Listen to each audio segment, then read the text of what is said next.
Still see a few flashes behind me here. We got rain for a couple more hours? Yeah, we do for a few more hours. Some thunderstorm activity. No active severe weather right now in our area. And I would say the chances for that are decreasing. Officially, though, severe thunderstorm watch does remain in effect west of I-65 until midnight. Main thing we're looking at, heavy downpours, some frequent lightning, and perhaps some gusty wind in the strongest storms. Greater severe weather threat likely remains off to our south and southwest for the rest of tonight. We are quiet heading into the work week. A little bit of a temperature drop tomorrow, but then quickly back into the 70s starting Tuesday. We'll keep an eye on next weekend, maybe another stormy Sunday ahead. Well, this week doesn't look too bad at all. I think we'll take that. Thanks, Jeff. Thanks for watching WAAY 31 News at 10. Stick around. Law Call is next.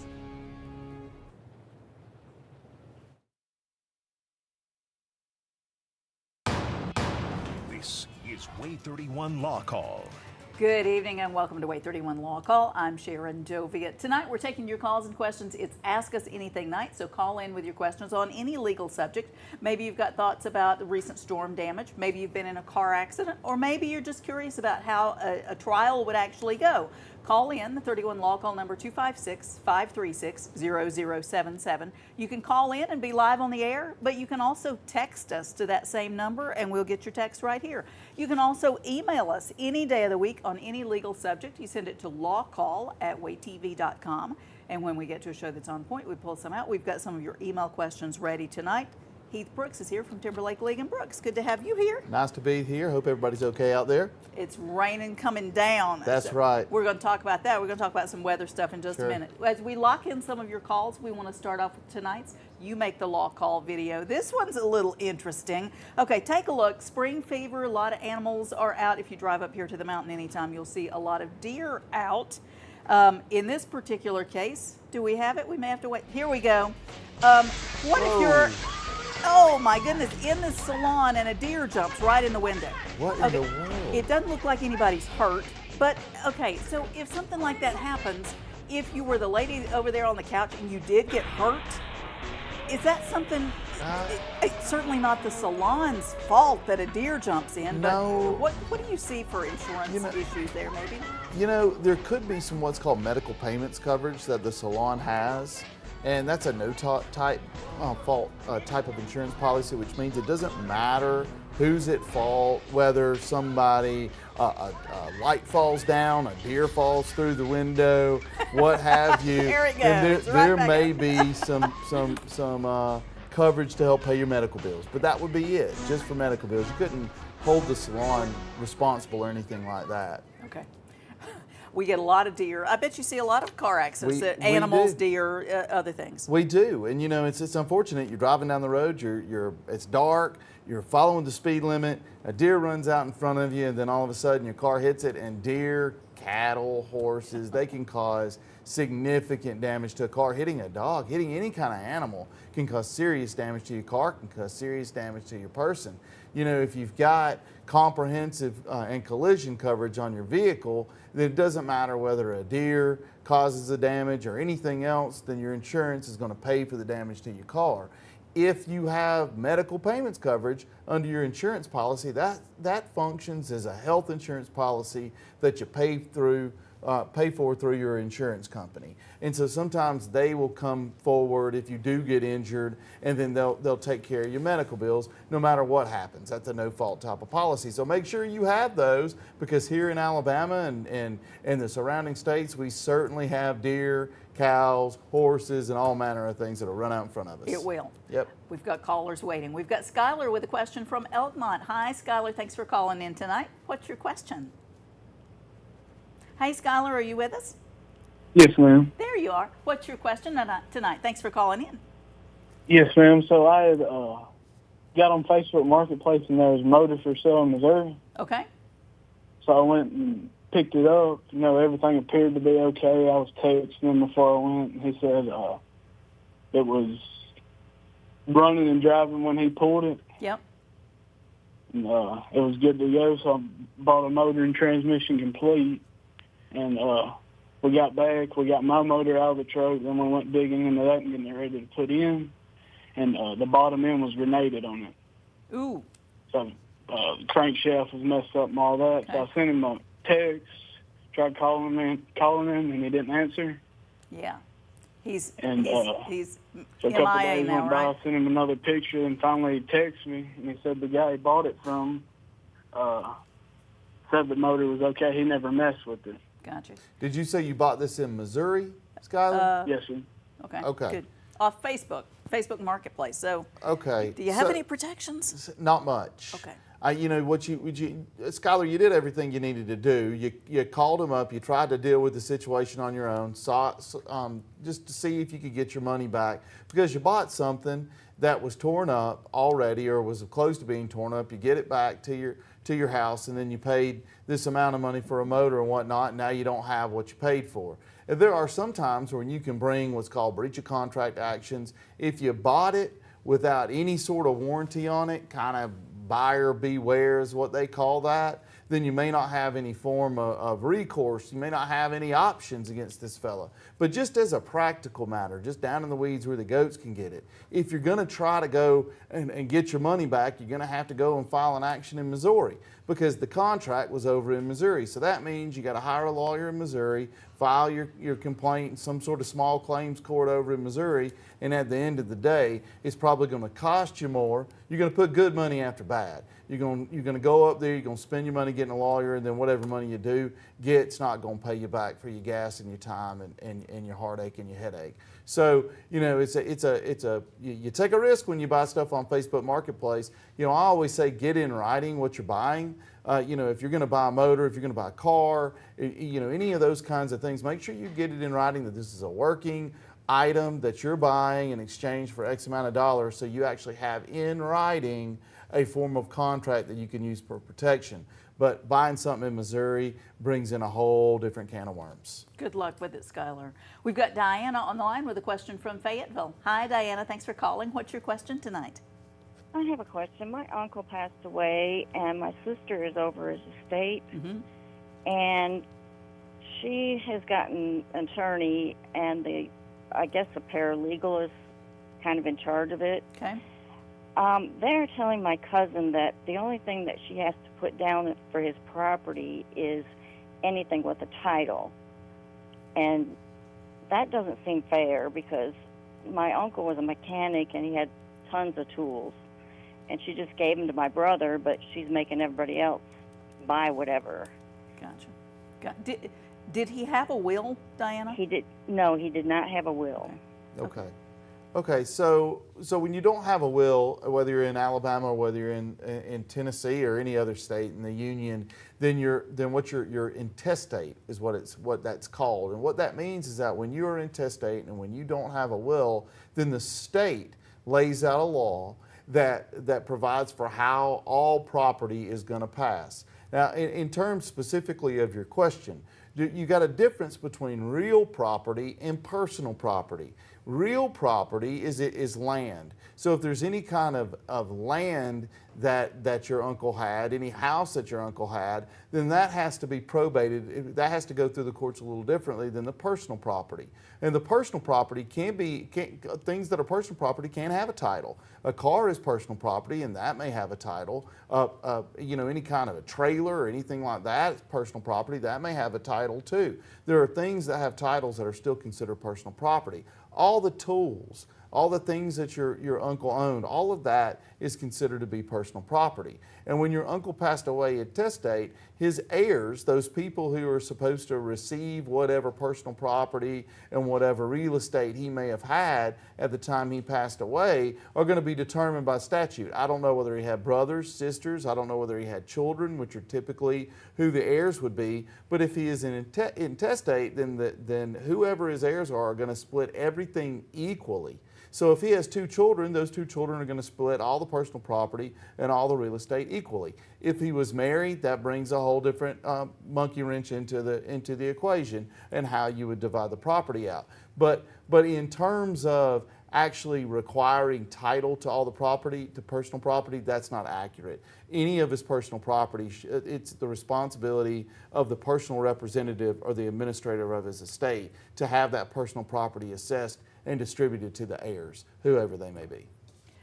We've got just a minute before we've got a break. We were talking about the weather and rain, and if somebody slips and falls at your home, Right. Are you responsible for any of their injuries? Well- And is it different from if they fall at your workplace? Maybe, maybe not. It depends upon who is at your house and why they are at your Okay. house. If you have a friend coming over and they're just visiting you and you're going to hang out and they slip and fall at your house, you're probably not going to be responsible in that kind of situation. You may have medical payments coverage that can help your buddy out, pay for medical bills, but you're not going to be responsible for any kind of negligent conduct that you may have caused. If it's a postman delivering mail to your house and providing a benefit to you, then you could be responsible if they slip at your house. So be careful. It depends upon whether the person who's coming to your house provides you a benefit. We're going to take a break. We'll be right back. We've got some folks waiting on the line, so stay with us. We'll be right back. It's Ask Us Anything night.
You're watching WAAY 31 Law Call.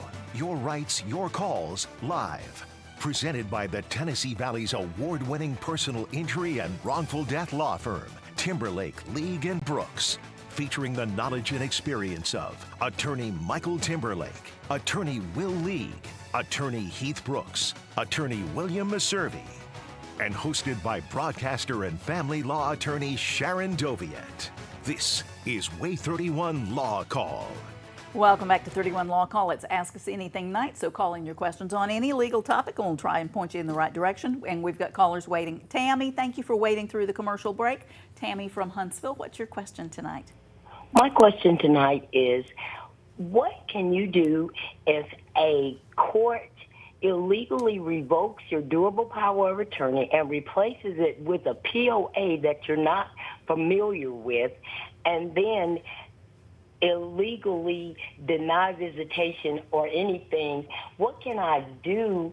You know, because I am the durable power of attorney, and there was no notification, there was no, mail, there was there was no anything, and I am the agent legally, and they're doing all the things that he don't want to do and have denied visitation for over 2 years. Tammy, did the power of attorney change? Did the court change who had the actual power of attorney from you to someone else? Yes, illegally, because that person was not deemed to be the agent on false allegations of abuse that was able to show proof that there was no abuse, that this was done illegally with false notaries. Tammy, did you have a hearing in front of the court? No. Okay. So this is something the court did and then you were notified of it, or you learned of it later after the court had made that decision. I just right, yes, sir. Okay. Okay. So, you know, it's a difficult area to deal with when you're dealing with powers of attorney and you're dealing with evidence that's presented to a court. And, you know, the first thing you'd have to know, Tammy, is who presented the evidence, what evidence was presented, and how can you challenge it. And you can challenge a court's order, you know, but what you have to do in order to challenge a court's order is you have to reach over to the next court who could overturn it. And you got to have a reason to be able to overturn that court's order. In other words, you can't just go to another judge in Madison County and say, hey, I don't agree with what this other judge said. Can you change this? You got to go a step above that to the Court of Appeals. And you got to do that with most likely with a lawyer. You know, regardless of whether or not you believe, and maybe rightfully so, believe that you have been illegally removed as a power of attorney, there's a judge that has issued an order that has declared someone else to be the power of attorney. And in order to challenge that, you would need to get a lawyer, and you would need to challenge that on another level. Good luck with it, Tammy. We've got this email question from Melly. Okay, so this is kind of long, but very interesting. A shopping cart fell over as I pushed it loaded with 24 cases of bottled water. Knocked me down. It weighed 900 pounds. I weigh 125 pounds. I laid there. Finally, store clerks came out and fussed at me for pushing by myself and threw the cases of water in my car. Never helped me or called an ambulance. I broke my tibia bone right below the knee. Had surgery, still off work. Owner claims they're not at fault. Can I sue? Well, you can sue over anything. That's right. That's their rule. You can, whether you can win. That's you the can other sue. question. That's Yeah, exactly you right. can You sue. can sue, but that's not probably a case that I'd want to pursue. And here's the reason why. In the state of Alabama, we have some pretty strict laws called contributory negligence. And what that means is that if you are negligent, and negligence just is a fancy legal word for you didn't act reasonably in a given set of circumstances. So if you are pushing a cart with 900 pounds of water in it and you weigh $125 and the cart tips over, then I think that most of the courts are going to say, and most of the juries are going to say, that you at least contributed to that cart falling over, and you were in fact unreasonable in that circumstance, and you were in fact negligent. And so at that point, the store is probably not responsible for causing your injury. Now, should the store have called an ambulance? Should the store have assisted you? Should they done all of those things to even though you made a mistake, make your injury, help you with your injuries? Absolutely, most stores would. But you can sue them, but you're probably not going to be successful. We got this text question in, how do I update my will without redoing the whole will? I only need to make a couple of minute changes. What do you think? You know, this is an issue that's been litigated so many times, and it gets so many people into trouble. And you can change your will with minor changes. That's called, the fancy term for it is codicil. And you add a little term. Maybe you want to give your grandpa's guitar to your brother, you know, or something along those lines, and you want to change your will for that reason. And so you just want to make a couple of changes. And then you make a couple of changes, or you have your lawyer write it in, and then you don't have two independent witnesses that attest to that change. So now that change is not valid. But it also could call into question the entire validity of your will. So there's no really easy way to change your will. The best thing to do, and I think anybody who does estate work will tell you need to do this anyway, is you need to periodically reevaluate your will to ensure that it still has the wishes that you want and that your will is up to date. So my advice to you is that if you have to make a couple of minor changes to your will, go ahead and go on into a lawyer, redo your will with those changes. Make sure you have two independent witnesses. Make sure it's notarized. Make sure you crossed your T's and dotted your I's. Let your lawyer do that. It's going to be better for you and your loved ones. If it's important for you, for those things to get to the right people, take a little time and do it right. Exactly. Do it right. Exactly. We've got Jerry on the line with a question from Huntsville. Hi, Jerry. Thanks for calling. What's your question tonight? Hey, Jerry. Yes, hi. Hi. Good evening. My question is about this new Star ID thing. Yep. I'm an ex-felon. Do I need to still get this new Star ID thing? Interesting. Okay. Well, I don't know. They keep changing the dates, right, for when it's officially going to be here. You've got to have it. You got to have it by a certain date. May of 2025. Okay. You got to have a star ID. You got to have a star ID to be able to fly.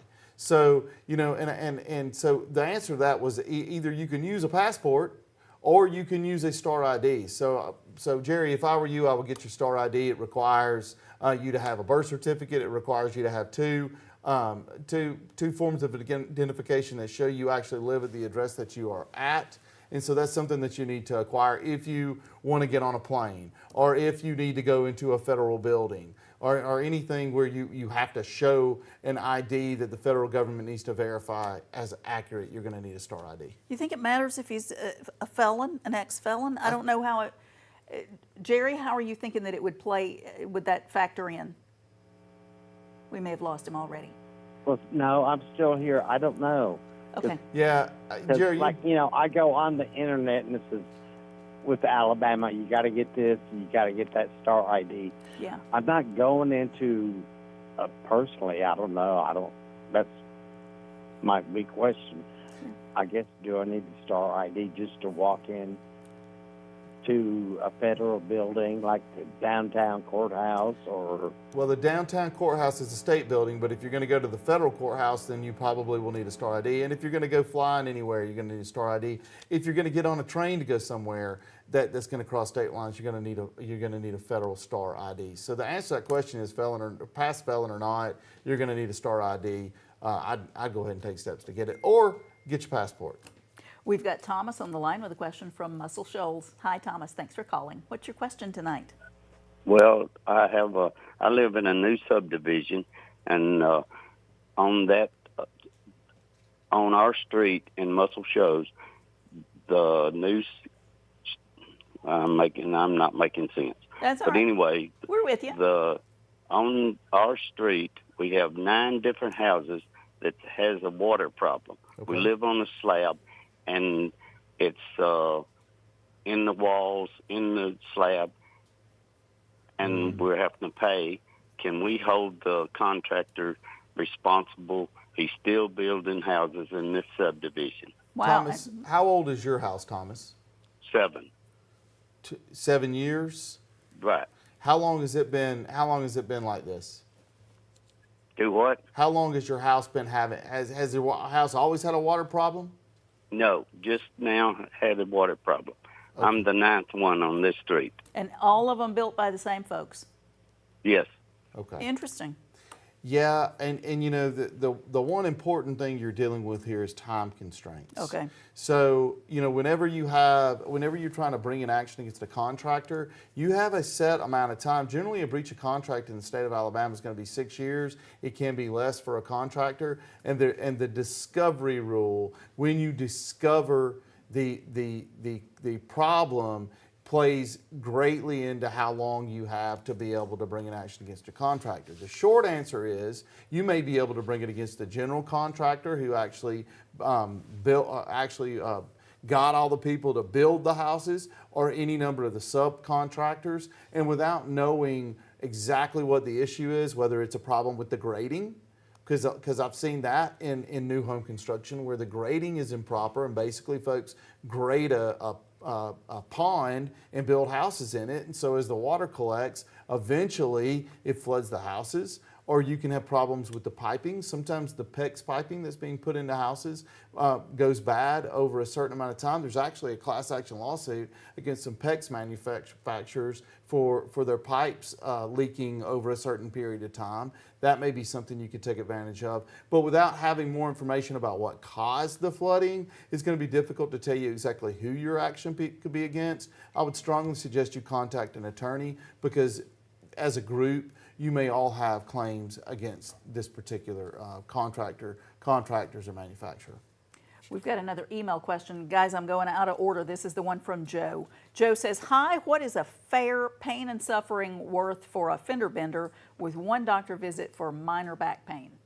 Do you have like a scale of auto accidents? You guys do lots of auto accidents. How do you know what is a fair settlement for pain and suffering? You know, everybody's pain and suffering is differently, and pain and suffering is this large box of things. Like in the state of Tennessee, you got loss of enjoyment of your life. That's inclusive of pain and suffering in Alabama. We don't have that. So it covers a wide category. So without knowing what your medical bills are, because a lot of times you determine pain and suffering off what medical bills are, how long you were out of work, did you miss payments, what's your financial situation, what did you lose? Were you able to take showers by yourself? Did you have to have your parents take care of you in your 30s? Those kinds of things all play into pain and suffering. So there is no real yardstick, and that's what the judge will tell you. Everybody's different, and everybody looks at pain and suffering differently. We're going to take a break. Be right back.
If you didn't get your questions answered tonight, here's how to get in touch with Heath Brooks with Timberlake League and Brooks. They are personal injury attorneys, so everything from car accidents to medical mistakes.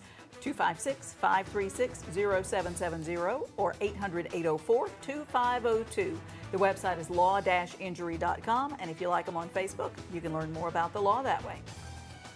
And Sharon does family law. She does all the things from divorce to child custody and all the like. She can be reached at 256-539-7337 or www.sharonfamilylaw.com. It's going to be wet tomorrow. You got any advice for folks who are going to be out there? Be careful when you're walking into buildings. Be careful when you're walking into stores. Make sure you wipe your feet on the mats. We get calls all the time. I was walking in the door, I fell in a puddle of water. Is there anything I can do?